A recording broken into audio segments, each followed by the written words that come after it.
A listener's note before we begin. The following episode contains adult themes and content of a violent nature. It may not be suitable for everyone. Listener discretion is advised.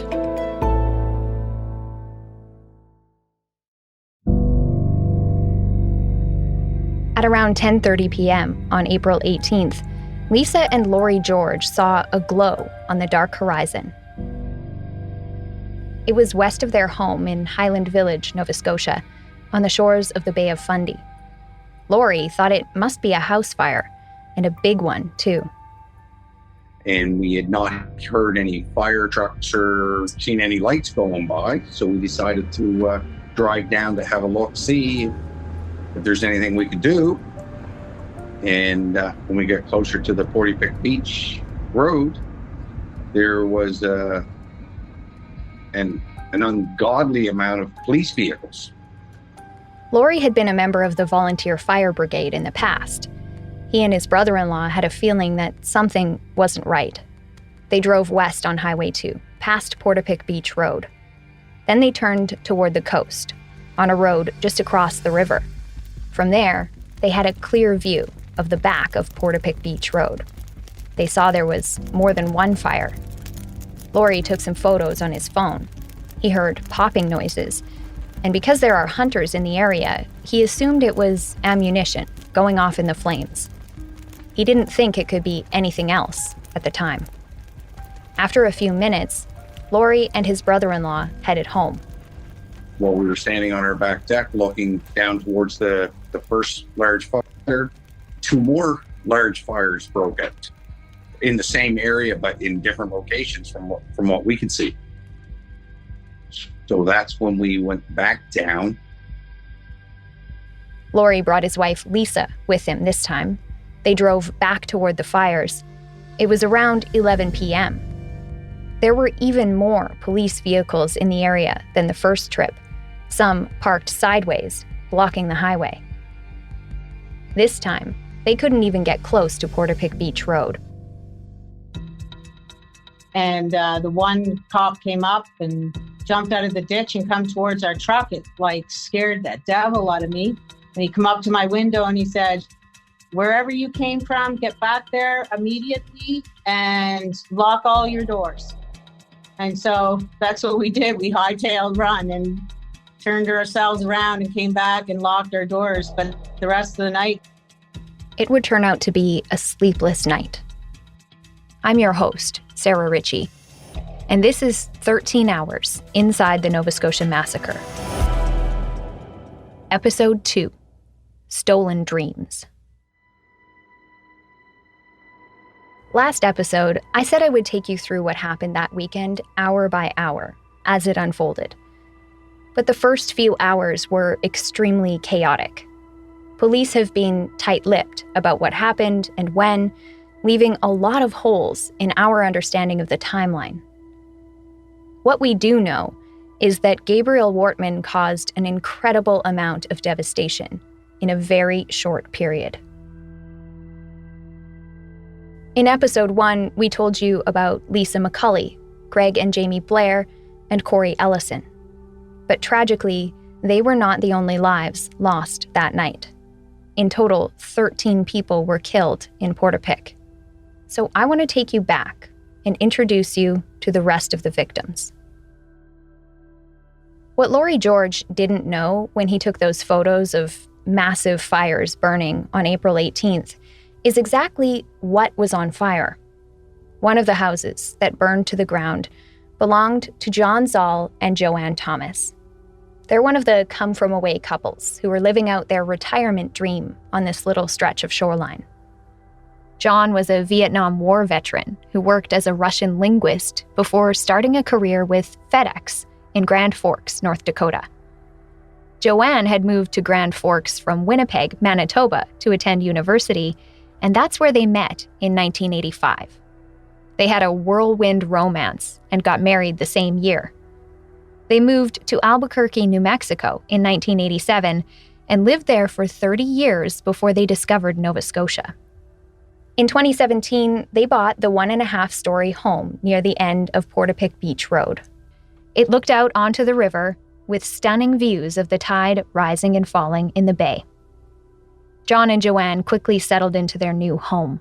They found a church community and continued their lifelong passion for volunteering by helping run a laundry program for people in need in the nearby town of Truro, and by rescuing animals. They were supposed to be on a cruise in April, but the pandemic forced them to stay home. Not far away was Frank Galenchen and his wife Dawn. They built their retirement dream home on Orchard Beach Drive, which you might remember is one street over from Portapique Beach Road. The couple still had ties to Ontario, but had long planned to retire full-time in Nova Scotia. Dawn's family used to live in the area. Frank retired early and made his way to Portapique to work on the house about 10 years ago. He worked for a long time in a steel business, like designing structures and, tanks and sort of stuff like that. That's their son, John Farrington. Then he just started, he ventured into just woodworking. The first house that they bought just happened to have a little woodworking bench in it, like in the rec room area. And I could remember, he's got me in one arm and he's got a drill in the other arm, kind of just trial and error. And he turned out to be this amazing, fabricator of everything from beds to TV stands to, I tell you, he could build you a house. That's how talented this man was. So he took a brand new house that they built and to make it my mom's dream home, remodeled the whole inside with solid oak. Even to the oven chute was solid oak, the kitchen counters, the floors, the bar, the island. Dawn was a dietary aide in a long-term care home, and she stayed behind in Ontario and worked toward her pension. John said the couple made the whole long-distance thing work with the help of their family. In fact, John and his brother are how they met in the first place. He always caught my brother and I kind of shooting hockey balls and pucks at his car a few times. So he actually came knocking on my mom's door one day and said, I noticed your kids like to rifle balls and pucks at my car, so they must like hockey. So where I work, I get free Maple Leaf tickets. If it's any interest in them, maybe they'll go see that instead of shooting balls at my car. So, that's kind of how my mom and my dad got introduced. John said his dad kept to himself and kept busy in between visits from Dawn. He could always be found in his woodworking shop just beside the house. He even made furniture and sold it in some local stores. To spend time together, Dawn would save up vacation time and head to Portapique about once a month. During this time, she moved in with her sons in Ontario, first with Ryan for about 5 years, and then with John. 5 years together here, I've seen ups and downs. I've watched with her, say my dad, because it's not easy to have a relationship for 10 years like that, where you're flying back once every other month kind of thing for a week. And then, you're learning how to be married again. And she's seen, ups and downs with me, that's why literally, I tell everyone, I have a 16-year-old son myself, but, my mom was my best friend. I tried so hard to make sure kind of everything was perfect for her. I threw a surprise birthday bash for her last birthday down here she didn't know about. And then I threw a going away party just about a few days, before she went away. So even to the morning, we did our wake up the day that she moved, hugged and kissed goodbye. And Dawn's retirement finally came in 2019.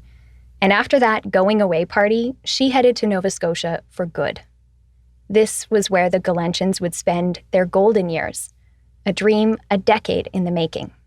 I can just picture my dad's face when he saw her come down for the first time and he knew she's here for good. It's just sad that, she only got to experience for, less than a year. Both couples' retirement dreams were cut short. Dawn and Frank's house, like John and Joanne's, burned to the ground on April 18th. As far as we know, none of them were close with the gunman, Gabriel Wortman. So why would he set their houses on fire? The truth is, we don't know for sure. As we told you in episode 1, police sources think he may have set off on a rampage around Portapique after his partner, Beth, escaped her restraints and hid in the forest. Mercedes Stevenson, the Ottawa bureau chief for Global News, said police sources are struggling with the horrors of what they saw that night. But I've been told that the scene that they came upon, even that limited scene initially, was so horrific. It was the worst that they had seen in their careers. And some of these are very experienced officers who have served for many, many years. Her sources have told her what they think happened when Wortman lit those fires. They've seen a lot of horrible things, but it was sort of the scale of the violence and the intensity of the violence, and the belief that they have that Wortman was actually lighting these houses on fire to drive people out and then execute them. Sort of the unthinkable cruelty and cold calculation behind that. Not to mention, you're looking around, it's dark, things are on fire. A peaceful neighborhood turned into a war zone. As police arrived, they found bodies on the roads. They were trying to understand what was going on, and in the confusion, they held back emergency services like ambulances and fire trucks to make sure more people weren't hurt. As they began to search for the shooter, they didn't yet know that he had been on a manhunt of his own. It's believed Greg and Jamie Blair were some of the first victims of Wortman's rampage. After they were killed, sometime around 10 p.m., their youngest boys stayed hidden. After he left, they had hidden the chicken coop, and apparently he drove around the loop a few times before the kids would leave the chicken coop.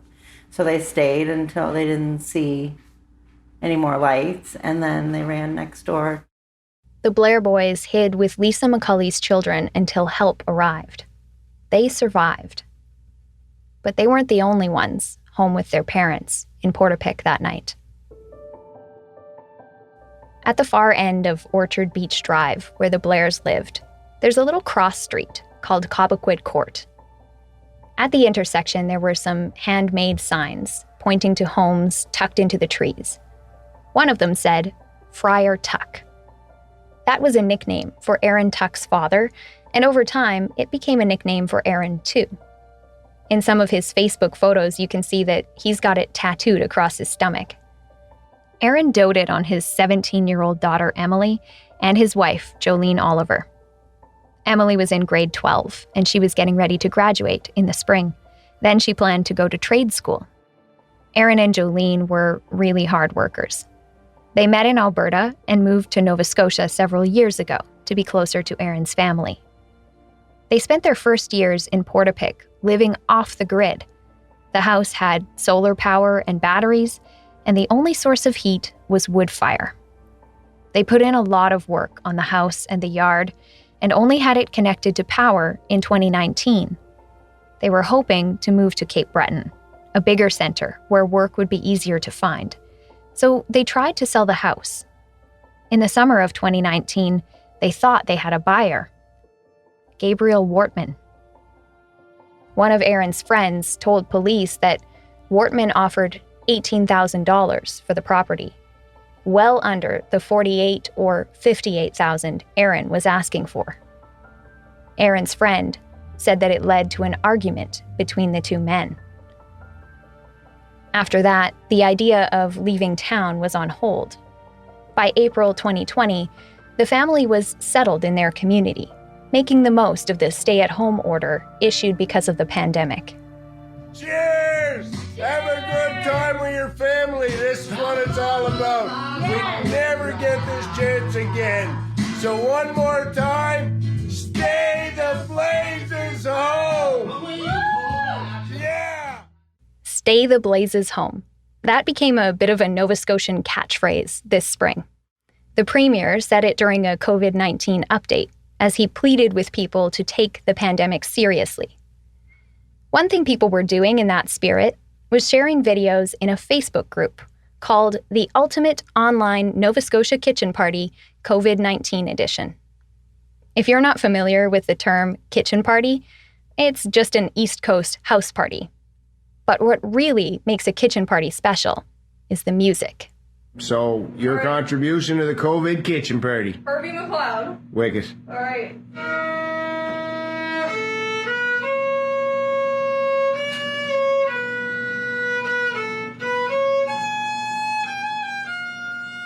That's Emily, playing a tune called In Memory of Herbie McLeod. It was shared on Facebook by her proud dad.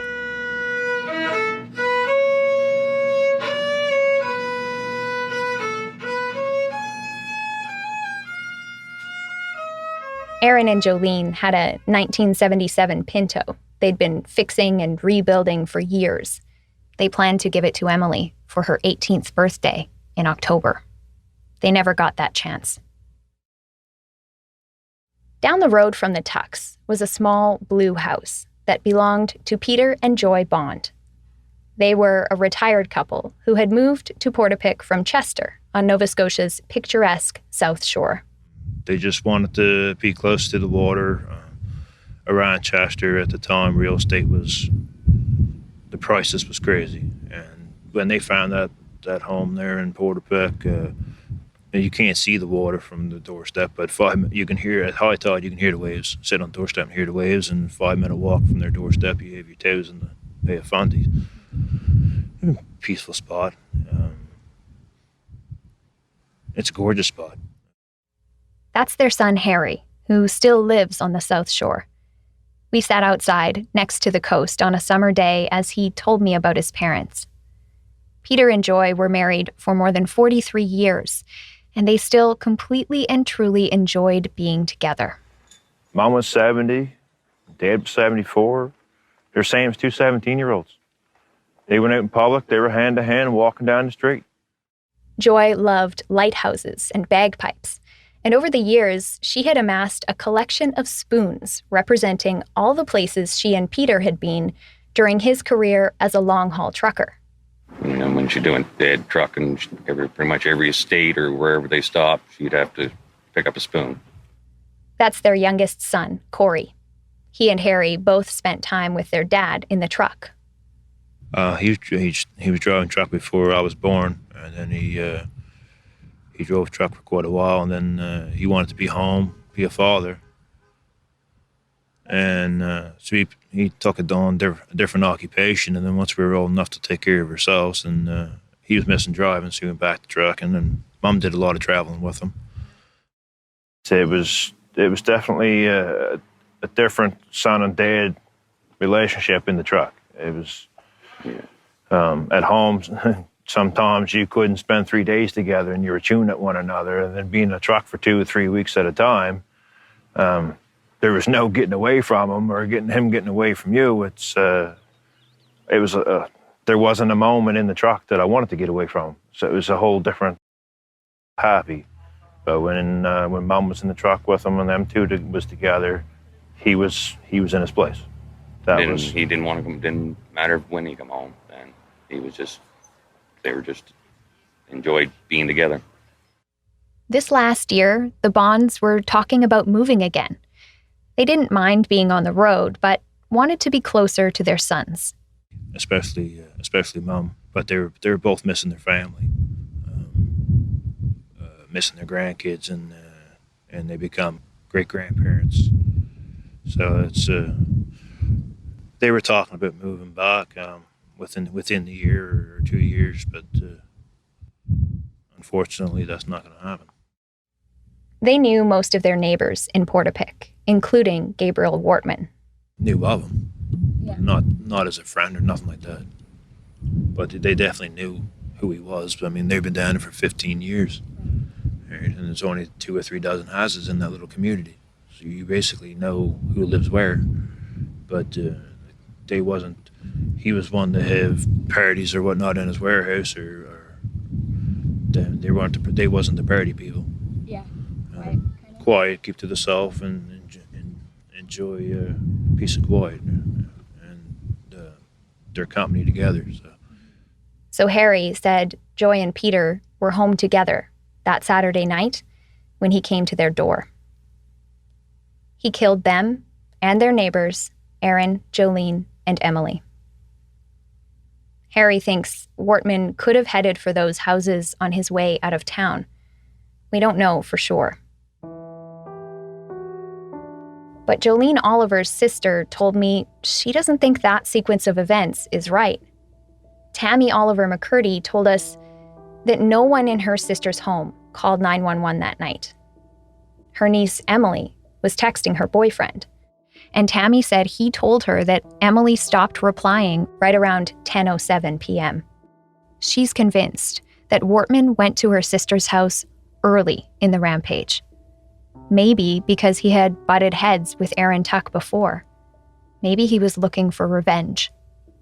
She said if Aaron had heard gunshots and suspected trouble, he would have done everything he could to protect Emily and Jolene. Tammy thinks he never got that opportunity. So you can see that sorting out the timeline of events in Portapique that night has been difficult, even for investigators. One of the challenges in trying to understand what happened that night is that nearly all of the witnesses were killed. But there were 2 key witnesses who were able to give police crucial information about what was happening early on. And because of them, we have a good sense of when the gunman attacked Don and Frank Galenchin. Their story is laid out in court documents that Global News and other media outlets have been fighting to unseal. Shortly after 10:26 p.m., 26 minutes or so after the first 911 calls, there were 2 RCMP officers on Portapique Beach Road. As they tried to get a handle on what was happening, they were met by a car speeding out of the area. The couple inside said they had been shot at by a man who was driving what looked like an RCMP cruiser. Definitely a marked car. But the shooter was not a police officer. The man said he thought it was a neighbor who shot him. One he didn't know very well, a guy named Gabe. He knew Gabe had white Ford Taurus cars, including one that he had been calling his police car. He had been working on it for a long time. I've talked to this man, the only person who survived being shot by Gabriel Wortman that night. He doesn't want to be named, and he doesn't want to talk about what happened. He said he doesn't want this to be the only thing he's known for in his life. I respect that, and we've agreed not to name him. But he would turn out to be a crucial first witness for police, who were trying to figure out what was going on in the chaos. Here's what he told them. He and his partner had seen a fire burning at Wortman's cottage first. Then they noticed another fire at his garage, the warehouse on Orchard Beach Drive. We think this was around 10:20 p.m. They called 911. They went to check out the fire, and on their way there, they passed what they thought was an RCMP cruiser in the driveway of a little blue house. That was Don and Frank Galenchin's dream house. As they drove past it, further down Orchard Beach Drive, they saw the warehouse was engulfed in flames. They called 911 again. Then they turned around.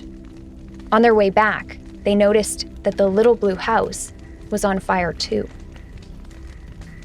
The car was still there. The fire in the Galenchin's house was spreading quickly. As they came closer, that RCMP cruiser pulled up beside them. The driver pulled out a handgun and started shooting. Those 2 witnesses got away. They found a real RCMP officer on the next road. All of this had just happened, and police were right there. So why couldn't they stop him?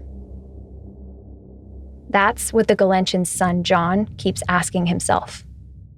And what we were told is that's where first responding officer was. And they decided to gather as much intel and provide first aid on this gentleman instead of that officer that's literally, 30 seconds away from the shooter, just going there.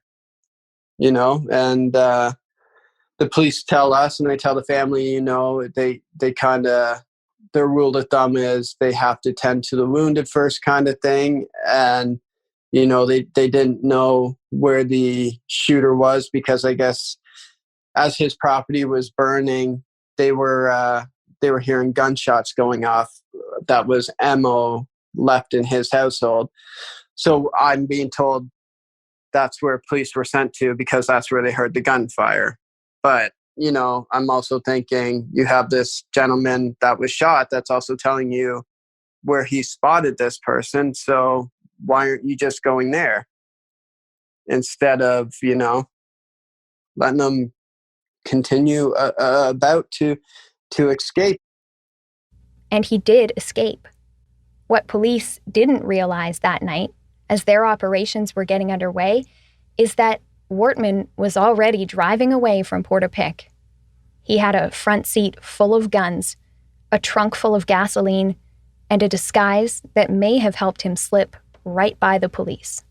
I know nothing would have saved my parents. Nothing would have probably saved anyone on that street that got murdered that night. But, he shouldn't have been able to drive through. The man who survived being shot that night also told police that he and Wortman drove away in opposite directions after the shooting. He drove up Orchard Beach Drive to Portapique Beach Road, and Wortman was heading toward the coast. Orchard Beach Drive is a dead end. If you look at the area on a map, Portapique Beach Road, where the police were, seems to be the only exit. Based on that theory, if Wortman was to leave town, he would have to turn around and go past the police. Except it wasn't the only exit. We know that Wortman found another way out that night. You see, at the end of Orchard Beach Drive, about 1 kilometer past Wortman's warehouse, is Cobequid Court. If you turn left on that, you can see the entrance to a field. It's a blueberry field, a very common sight in the Portapique area. Along the western side of that field by the tree line is a well-used path that's almost a back road. It's possible to turn onto that path, drive north away from the coast, and all the way to another road called Brown Loop. It's a direct path to Highway 2, bypassing RCMP members who were flooding into town on Portapique Beach Road.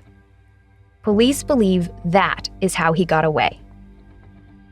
RCMP originally said a witness saw a vehicle driving through that field 9 minutes after they got on scene, at 10:35 p.m. That's just 35 minutes after people started calling 911. We don't know exactly what time this rampage began. Wortman set 4 buildings on fire and killed 13 people before making his escape. And it's been difficult for many people to understand how that could happen so quickly.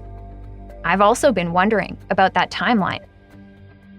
Well, as it turns out, through our work investigating this story, we have learned that the police theory about his escape has changed in the last several months, including how long it was between the time RCMP officers first arrived on the scene and when the gunman left Portapique. We'll go into that in detail in the next episode. And as a massive police response got underway in Portapique that night, most Nova Scotians were asleep, completely unaware of what was unfolding. An hour and a half after the first 911 call, the RCMP sent out the first public notification about what was happening on Twitter. At 11:32 p.m., the tweet read, and I quote, "RCMP NS is responding to a firearms complaint in the Portapique area, Portapique Beach Road, Bayshore Road, and 5 Houses Road. The public is asked to avoid the area and stay in their homes with doors locked at this time." End quote. A firearms complaint. This tweet would be the last communication from police for 8.5 hours. And by then, an already unimaginable situation had gotten worse. Much worse. But still, there are questions that remain unanswered.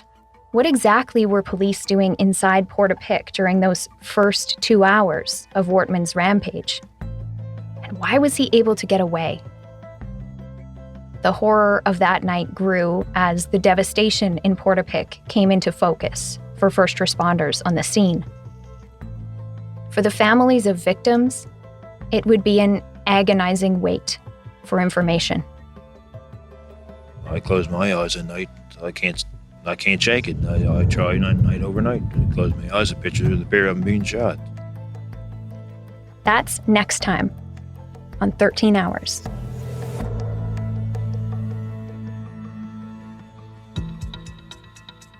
Thank you so much for joining us this week.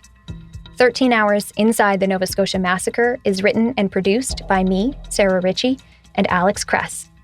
Our story producer is Dila Velasquez. Sound design and audio production by Rob Johnston.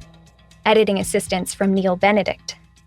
Additional reporting for this episode by Global News Ottawa Bureau Chief Mercedes Stevenson. Special thanks to Chris Bassett, the National Director of Content and Editorial Standards for Global News. I'd love to have you tell a friend about this podcast, and you can help me share these important stories by rating and reviewing 13 Hours on Apple Podcasts or wherever you listen. We have much more on our website, including articles, maps, and photos. All of that written and curated by Brian Hill, Alex Kress, and me. Just head to globalnews.ca/13hours. You can also find us on Instagram at 13 Hours Podcast. If you have a question about this episode and series, please get in touch on social media or by email at 13hours@curiouscast.ca. I'd love to hear from you. Our contact information is in the show notes, too. Thanks again for listening. Please join me next time.